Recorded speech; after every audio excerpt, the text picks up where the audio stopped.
I had an elevated PSA count, not very high though. And my doctor sent me here to Dr. Michel. He recommended him.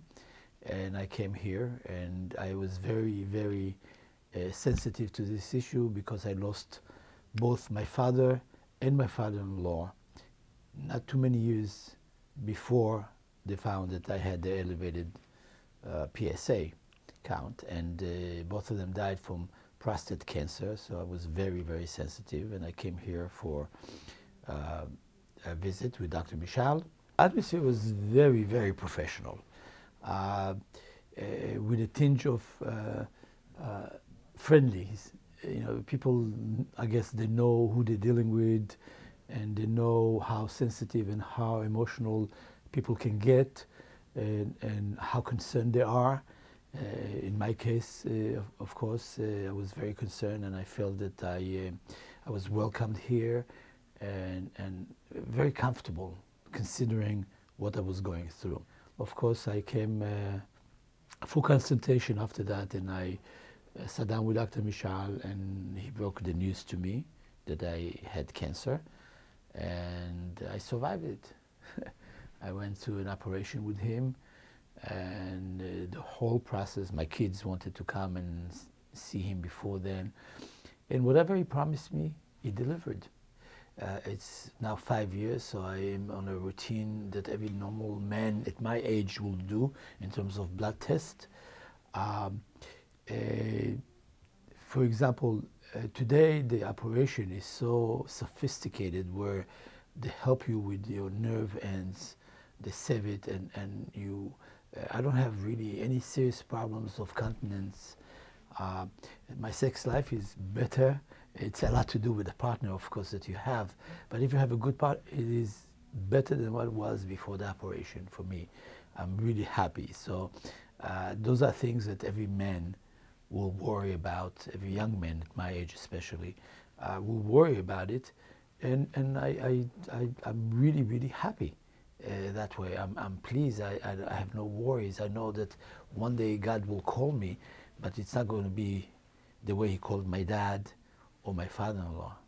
It will be for something else. Hopefully I'll live long life and keep my health, but it's not going to be for this. Coming here to this place, first of all, really the anxiety is before you come, and I understand your question.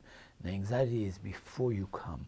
Once you come here and you meet someone like Dr. Michel, and I'm serious about it, with such goodness in him, and kindness and professional, and he tells you how it is, and the chances and everything else, percentages, you know, statistics, and explain exactly what he will do, and so on and so on. And you're dealing with kind people. They understand what you're going through. They've been there, and they've seen it with other people. They're very sensitive to you. They're very careful. That makes it easier. For me, the low point, or the most emotional point, was really after doing the biopsy.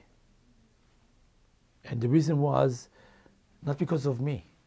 It's because I felt whatever happens, whatever they'll find, that's fine. Because I'm in the early stages. So if this is what it is, this is what it is. And I was very emotional because of my dad. They didn't do that. My kids were supportive, and I was okay. I was okay, really. You know, after I knew, I felt very comfortable with Dr. Michel. I know I can live myself under him and be very safe. I felt very safe. The process itself, you know, they put you to sleep, you don't feel anything. And the healing process was not very long. It was not very uncomfortable. I was worried about it. It was not. And you follow directions, you do the exercises you need to do. Life is good after that. I have to tell you, cancer, the big C, is a big deal. You're right. And I question myself because I know, depending on the person himself, but I can speak only of my experience and who I am. My experience coming here and being drawn immediately close with Dr. Michel helped me a lot. I'm serious. Helped me a lot. I felt comfortable with him. I felt kinship with him. I felt it's like family. That's really how I felt. And I saw his mannerism and his knowledge. All this coupled with the kinship that I felt very comfortable. I did not go through what some people may go. I know a friend that had a breast cancer, a woman, and when she knew that she had a breast, but she's still alive, she's okay. But she was panicked. She laid on the carpet at her homes and she was crying. Well, people react possibly differently, but for my personal experience, I haven't seen anyone here lying on the carpet crying, okay? And I've been here a good number of times throughout my 5 years here. It put me on a regimen to go to my gym, insisted that I will have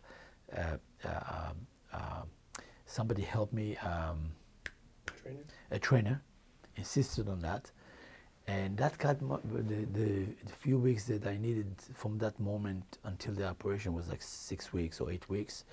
I put myself in training to be in good shape and in better shape than I was. And that helped me too. It kept me busy doing this thing. So it was very wise.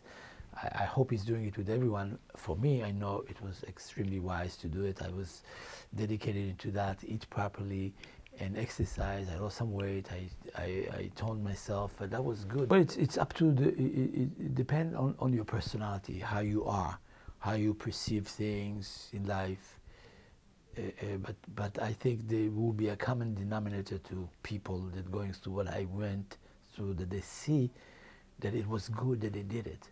So if a person has a problem with the PSA, right, come and see the doctor. It's not a terrifying process. It is not. Okay? If you come in time, it's not a big deal. Really not a big deal.